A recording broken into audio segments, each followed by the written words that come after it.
बात है साल 1966 की, जब बस्तर के घने जंगलों के बीच एक खूबसूरत राजमहल बना हुआ था। इस राजमहल की छत पर हजारों आदिवासी इस महल की सुरक्षा के लिए खड़े हुए थे। वहीं नीचे के कमरे में राजा अपनी प्रजा से मिलने की तैयारी कर रहे थे।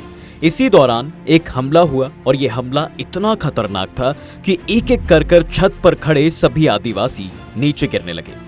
सामने से लगातार गोलियां बरसाते पुलिस के जवान अंदर घुसते चले गए और इस दौरान उनके सामने जो भी आया वो ही लाश के ढेर में बदलता चला गया। लेकिन पुलिस वालों को इससे कोई मतलब नहीं था, क्योंकि उनका असली टारगेट थे महाराजा प्रवीर चंद्र भंजदेव।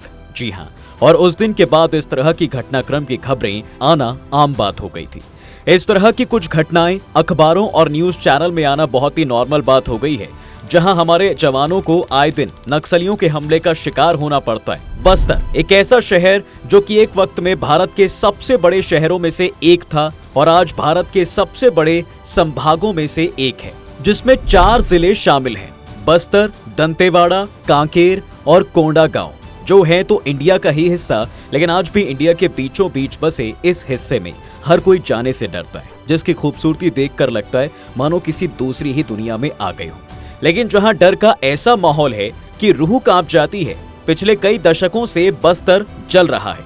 लेकिन यहाँ पर हालात पहले ऐसे नहीं थे। पहले ये आदिवासी यहाँ पर शांति के साथ अपनी जिंदगी जीते थे, लेकिन सरकार के उठाए एक कदम की वजह से आज न सिर्फ ये आदिवासी बल्कि यहाँ के आसपास के रहने वाले लोगों की भी जिंदगी बद से बदतर हो गई है और आज ये बाहर की दुनिया को अपना दुश्मन समझते हैं। लेकिन आखिर क्यों ये बाहर की दुनिया को अपना दुश्मन समझते हैं?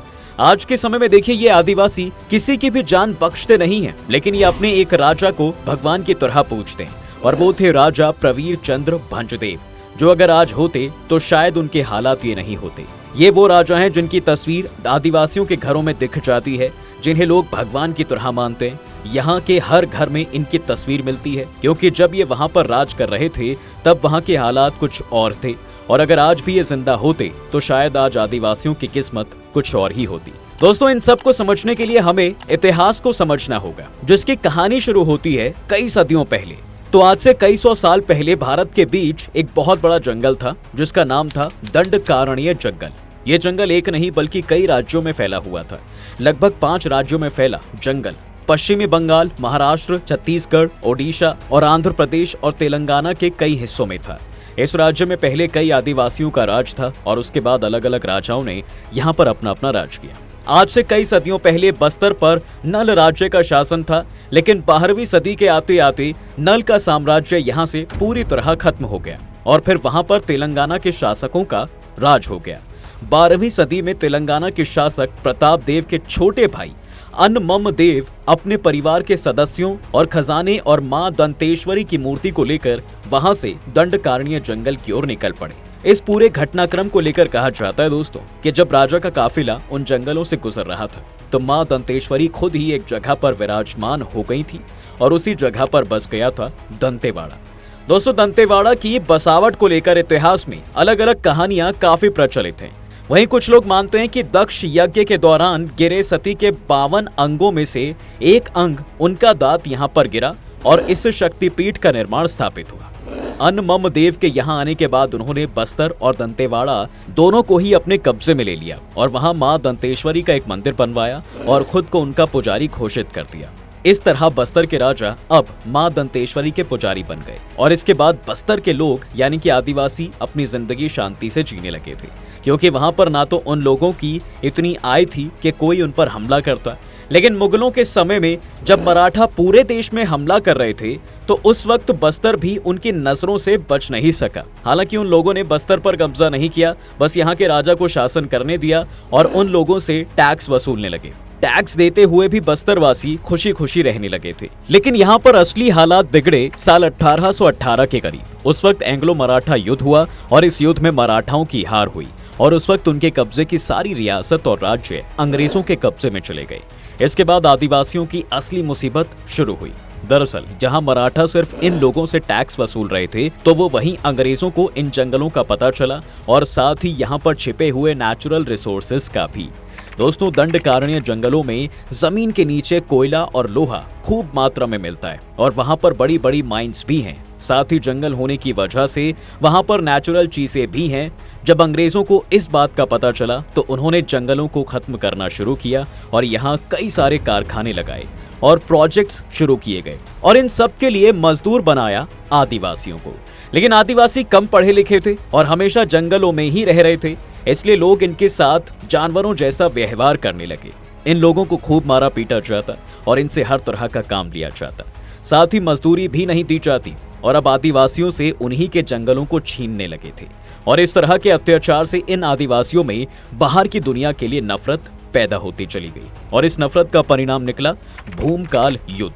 यह युद्ध साल 1910 में हुआ था, जब आदिवासियों ने अंग्रेजों से परेशान होकर बगावत कर दी थी। ये एक ऐसा आंदोलन था जिसने बस्तर को हिलाकर रख दिया था और अभी जिस बस्तर से दुनिया अनजान थी, इस आंदोलन की वजह से पूरा बस्तर दुनिया की नजर में आ गया था। ये विद्रोह इतना ताकतवर था कि सेंट्रल प्रोविंस के 200 सिपाही, मद्रास प्रेसिडेंसी के 150 सिपाही, पंजाब बटालियन के 170 सिपाही भेजे गए। 16 फरवरी से 3 मई 1910 तक ये टुकड़ियां विद्रोह के दमन में लगी रहीं। भूमकाल के इस विद्रोह का नायक गुंडाधुर था। आदिवासियों के स्वाभिमान के प्रतीक गुंडाधुर को न केवल बस्तर बल्कि पूरे छत्तीसगढ़ में याद किया जाता है। क्रांतिकारी गुंडाधुर की बलिदान गाथा को ही मनाने के लिए हर साल 10 फरवरी को भूमकाल दिवस के रूप में मनाया जाता है। आपको बता दें कि कुछ समय पहले छत्तीसगढ़ के पूर्व सीएम भूपेश बघेल ने क्रांतिकारी गुंडाधुर की मूर्ति का अनावरण किया था। ये मूर्ति सीताराम गांव में मडिया मोगराज के देव स्थल पर लगाई गई थी। दोस्तों, इस आंदोलन ने अंग्रेजों की नींव को बस्तर में हिला दिया था। हालांकि ये आंदोलन उतना सफल नहीं हो पाया था और इस आंदोलन के बाद अंग्रेजों ने कई आदिवासी नेताओं को फांसी दे दी तो वहीं कुछ को पकड़कर जेल में डाल दिया गया था। हालांकि वहां के राजा अंग्रेजों के कब्जे में थे, लेकिन फिर भी उन्हें आदिवासियों से बहुत प्यार था। साल 1912 में रुद्र प्रताप देव की मृत्यु हो गई और उसके बाद साल 1933 में अंग्रेजों ने उनकी बेटी प्रफुल्ल कुमारी देवी को वहां का शासन दिया और उन्हीं के बेटे थे राजा प्रवीर चंद्र भंजदेव। लेकिन दोस्तों, अंग्रेजों ने प्रफुल्ल कुमारी को शासन सौंपा क्योंकि वो बस्तर में एक जगह बैलाडीला पर कब्जा करना जो चाहते थे, जहां पर बहुत ज्यादा मात्रा में कोयले की खानें थी। लेकिन प्रफुल्ल कुमारी ने उनकी ये चाल कामयाब नहीं होने दी और इसी के चलते अंग्रेजों ने मौका देखकर प्रफुल्ल कुमारी की हत्या करवा दी। इसके बाद उनके पति को वापस उनके राज्य भेज दिया और राजा बनाया 6 साल के प्रवीर चंद्र भंजदेव को। अंग्रेज चाहते थे कि प्रवीर अंग्रेजों के तौर तरीके सीखे और उनके लिए ही काम करे और इसके लिए अंग्रेजों ने उन्हें लंदन भेज दिया। 18 साल की उम्र तक प्रवीर वहां रहे और इस दौरान अंग्रेजों की तरफदारी करने के बजाय वो उनसे नफरत ही करने लगे और वापस इंडिया लौट आए और आदिवासियों के मसीहा बनकर रहने लगे। आखिर में अंग्रेज एक बार फिर अपनी चाल में कामयाब नहीं हो पाए और इसके बाद आता है फिर साल 1947 जब देश आजाद होता है। उस समय आजादी के बाद ऐसे कई रियासत थीं जो कि भारत में शामिल होना नहीं चाहती थीं। उसमें हैदराबाद निजाम भी थे। दरअसल उसी समय बस्तर के बैलाडीला, वर्तमान में दंतेवाड़ा जिला में लौह आयस्क के भंडार होने की जानकारी मिली। यह आर्थिक रूप से भारत या बस्तर रियासत के लिए बहुत महत्वपूर्ण था। हैदराबाद निजाम कई लालच देखकर बस्तर रियासत को अपने पक्ष में करना चाहते थे, लेकिन प्रवीर चंद्र भंजदेव ने हैदराबाद निजाम की सलाह को ठुकरा दिया। आजाद भारत में आदिवासियों के बेहतर जीवन की कल्पना कर भंजदेव ने 1 जनवरी 1948 को विलय पत्र पर हस्ताक्षर कर बस्तर को भारतीय गणराज्य में शामिल कर दिया। इसके बाद जब भारत आजाद हो चुका था और झारखंड के आदिवासी नेता डॉक्टर जयपाल सिंह मुंडा आदिवासियों की हक की बात कर रहे थे, डॉक्टर अंबेडकर संविधान के भाग 5 और 6 में आदिवासियों के हक में तमाम प्रावधानों को बना चुके थे, तो एक तरह से संविधान रोड मैप तैयार हो चुका था। जरूरत थी तो बस संवैधानिक अधिकारों को अमल में लाने की। जयपाल सिंह मुंडा कहीं न कहीं बड़ी राजनीति पार्टी की चाल को समझ नहीं पा रहे थे। ये बात प्रवीर चंद्र भंजदेव को पसंद नहीं आ रही थी और इस वजह से वो पहले बस्तर और बाद में गोंडवाना और उसके बाद पूरे देश के आदिवासियों को राजनीतिक रूप से जागरूक करने की कोशिश करने लगे। साल 1957 में वो जगदलपुर विधानसभा का चुनाव लड़ते हैं और कई वोटों से जीते भी। चुनाव जीतने के बाद उन्होंने वहां के लोगों का काम ईमानदारी से करना शुरू किया। 4 साल में भंजदेव उस समय के मध्य प्रदेश के सबसे बड़े नेता के रूप में उभर चुके थे। सत्ताधारी पार्टी राजा से नेता बने प्रवीर चंद्र को कई लालच दिए गए, लेकिन उसके बाद भी कोई फायदा हुआ नहीं। ऐसे में कई राजनीतिक पार्टियों से उनकी नाराजगी बढ़ती जा रही थी।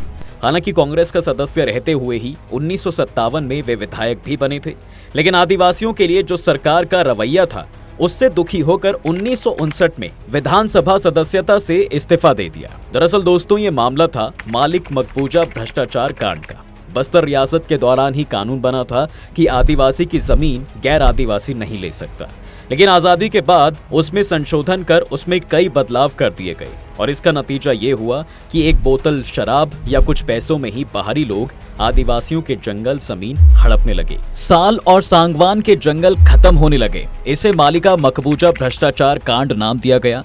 राजा ने इस भ्रष्टाचार और संशोधन का बड़े स्तर पर विरोध किया था, लेकिन जब उन्होंने ज्यादा विरोध किया तब साल 1961 में उन्हें कुछ दिनों के लिए हिरासत में भी लिया गया और इसके बाद सरकार ने कार्रवाई करते हुए राजा के रूप में मिली उनकी सुविधाओं को खत्म भी कर दिया। बस्तर के आदिवासी सरकार के इस कदम से हैरान हो गए और इसके बाद बस्तर में बड़े स्तर पर सरकार का विरोध किया गया। उस समय इस विरोध को खत्म करने के लिए प्रशासन ने गोलीबारी की थी, जिसमें कई आदिवासी मारे गए थे। लेकिन प्रशासन के इस कदम से राजा को एक बात समझ में आ गई थी कि उन्हें अलग से राजनीति की पार्टी बनानी होगी। इसलिए साल 1962 तक आते आते वे पूरे देश के आदिवासियों के लिए एक आदिवासी पार्टी की नींव रखने के बारे में सोचने लगते। सब कुछ ठीक रहा और विधानसभा चुनाव में आदिवासियों की पार्टी ने 10 में से 9 विधानसभा सीटों पर कब्जा कर लिया, जिससे बड़ी राजनीतिक पार्टी हिल गई। इसके बाद भंजदेव प्रशासन के लिए हमेशा चुनौती बने रहे, क्योंकि वे हमेशा जन मुद्दों पर सरकार को घेरते रहे। आदिवासियों के बीच उनकी लोकप्रियता भी सरकार को अखर रही थी। भंजदेव के रहते बस्तर में जंगल काटने वाले या खनिज निकालने वाले उद्योगपतियों का घुसना मुश्किल हो गया था। अब इसी बीच 25 मार्च 1966 को एक घटना घट गई। पूरे बस्तर से बड़ी संख्या में आदिवासी अपनी समस्याओं को लेकर भंजदेव के सामने इकट्ठा हुए थे। इन्हीं लोगों में से एक कैदी को ले जाते समय पुलिस और आदिवासियों में झड़प हो गई, जिसमें एक पुलिसकर्मी की मौत हो गई। पुलिस ने आनन फानन में पूरे राजमहल को घेर लिया। सभी आदिवासी राजमहल के अंदर आ चुके थे। पुलिस ने सभी को आत्मसमर्पण करने के लिए कहा। भंजदेव ने पहले महिलाओं और बच्चों को आत्मसमर्पण करने के लिए भेजा। इस दौरान पुलिस ने निहत्थे औरतें और बच्चों पर फायरिंग शुरू कर दी। बड़ी संख्या में महिलाएं और बच्चे मारे गए। पुलिस की इस हरकत से फिर किसी को आत्मसमर्पण करने की हिम्मत नहीं हुई। इसके बाद और ज्यादा पुलिस बल मंगवा लिए गए। राजमहल में घुसकर पुलिस ने अनेक आदिवासियों समेत राजा को गोलियों से भून दिया और देखते ही देखते दोपहर तक राजमहल में सन्नाटा पसर चुका था। पुलिस ने 61 राउंड फायरिंग की और बस इस तरह से आदिवासियों के हक के लिए लड़ने वाले राजा की मौत हो गई, जिनका बदला आज भी आदिवासी लेते रहते हैं, जो कि आज भी अपने राजा की शहादत को भूल नहीं पाए हैं। और यही वजह है कि आज भी आदिवासी समाज बाहर के लोगों को पसंद नहीं करते और वो नक्सली में तब्दील हो चुके हैं। दोस्तों, क्या लगता है आपको कि अगर उस समय आदिवासियों के राजा की हत्या नहीं की गई होती तो आज शायद बस्तर और उसके आसपास के इलाकों की तस्वीर कुछ और ही हो सकती थी? इस सवाल का जवाब हमारे कमेंट सेक्शन में जरूर बताएं।